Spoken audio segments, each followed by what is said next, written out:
Hapa kuna chapati ya brown, maziwa, cabbage na hii maziwa mala.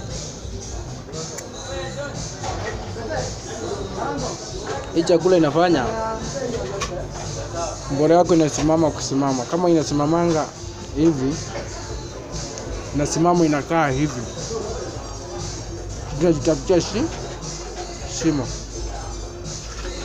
Sio kitu ambayo na sindi umefanya hivi umeshika ambalo unaingiza, hapana. Hii chakula ukikula nafanya mbore inakuwa very strong. Kuna kitu hufai kusahau ukikula. Pilipili ni ya muhimu sana ya kufanya uamshe mboro. Maziwa mala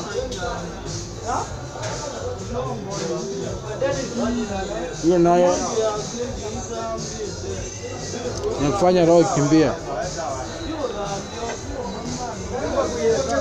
Cabbage nayo kwa mwanaume ni mzuri juu nafanya mboro inanyooka.